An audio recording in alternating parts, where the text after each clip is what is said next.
Alrighty, so I get the request every once in a while to do a guild boss video, and realistically, it's not too hard to do guild boss. I mean, some of the strats can be a little bit different from time to time, of course, depending on which boss you're doing, but for the most part, it's mainly about the team and going for the challenges that you have on the team.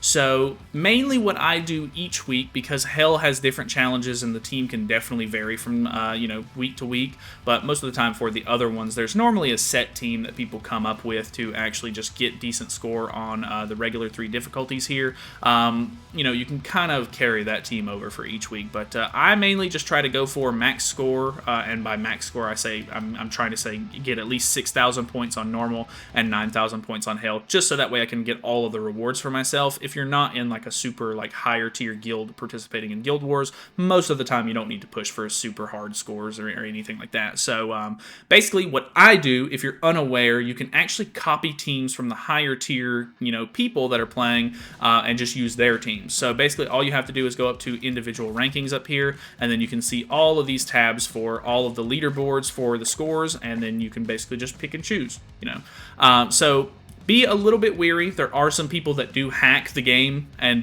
they get banned each week because they're obviously blatantly cheating and showing it off on the leaderboards, which is really stupid.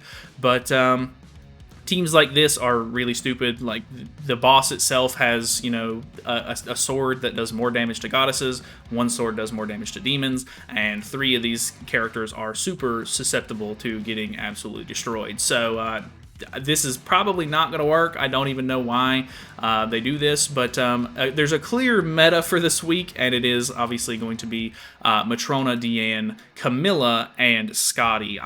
You can normally, I guess, the week, depending on the week's challenges, it kind of varies.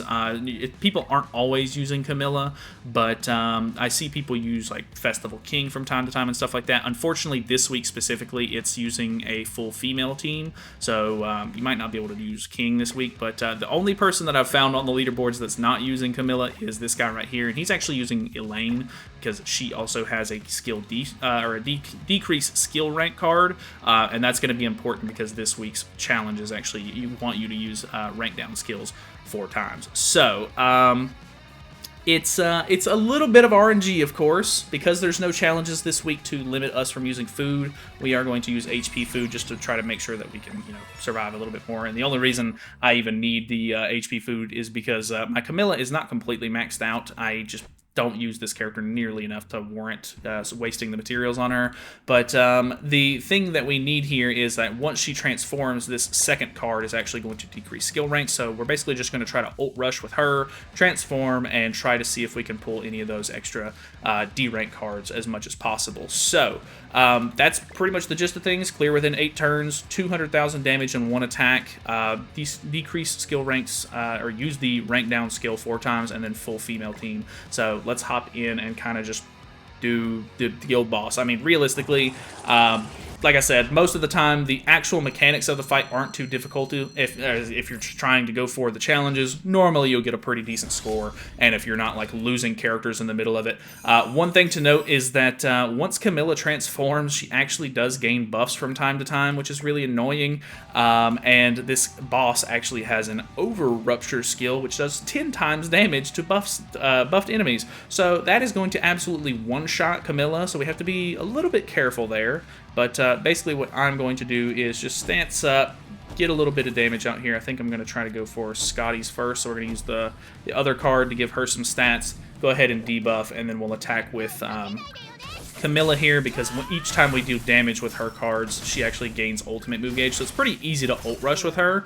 I guess technically, I don't think I'm going to kill here. I typically am just shy. I guess I could have potentially just moved one of her skills. We actually get a second buff skill here, which is really nice. That's the one that's going to turn into the skill decrease card. So I think what we're going to do here is probably push for Matrona's ultimate while also getting Camilla's ultimate. So actually, let's make sure that we merge these. We're going to make sure these don't get merged, and then we're just going to move some Matrona cards around. So we're going to transform, we're going to trade, or we're going to decrease skill ranks here, and then Maybe we can try to get rid of this guy on the left so he doesn't attack seal us so much, but it should be not the worst thing in the world. Also, another thing to note is that we definitely want to try to push for an ultimate with one of these heavier hitting characters at some point, so that way we can actually get an ultimate off that's going to deal at least 200,000 damage. So I'm going to target this guy here. I think we're going to go ahead and...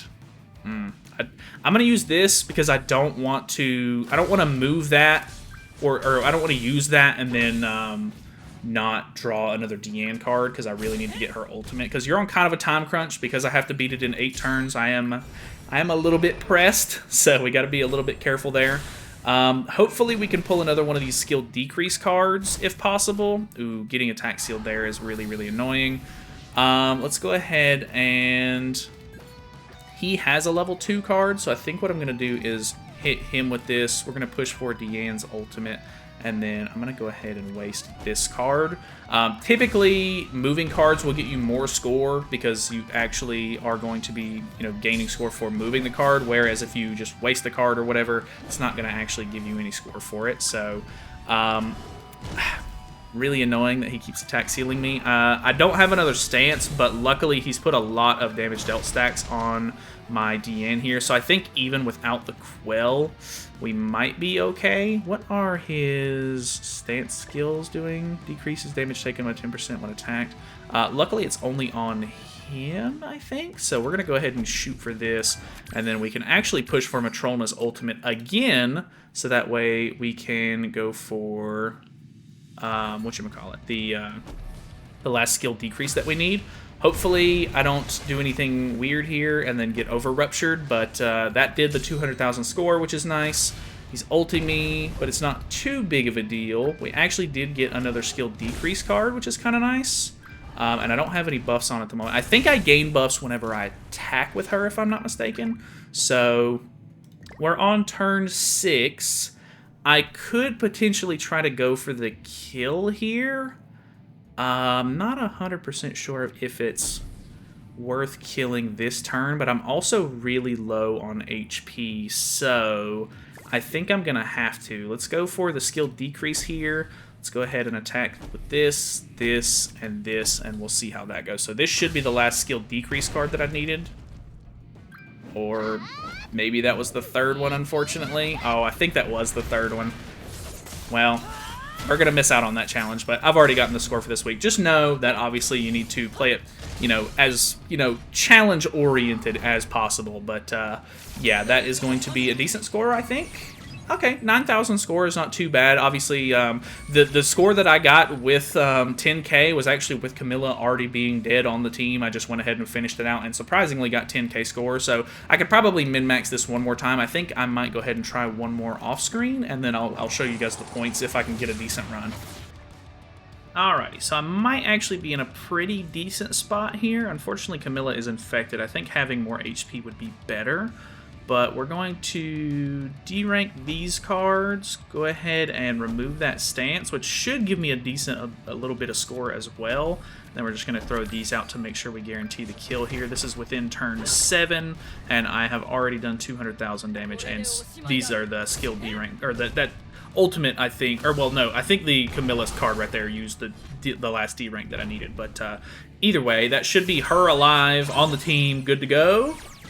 Actually, still only 10.5, so it really wasn't even that big of a deal. That's with everybody alive. Obviously, I probably could have used a little bit more health on the Camilla there. That might have helped out a bit, but at the end of the day, I mean, that's how I'm getting at least over 9K score. So, I don't know. Let me know your thoughts and opinions on it. If you have any tips or tricks or anything like that for Guild Boss, because it's probably the mode that I play the least of. I literally just try it once a week, and if I don't get a decent score, I just kind of move on, or I'll maybe give it a couple of extra shots if I, like, have, extra stamina laying around or whatever. But I don't normally try to take it too seriously because the game mode's it kind of meh. Like, it's not great. I mean, I don't know. It's cool for some people going for points and everything like that, but not really my cup of tea. But either way, thank you guys so much for watching. Hopefully you guys enjoyed the video. Hopefully it was a little bit helpful, and that is pretty much it for me this week. So you have a good one.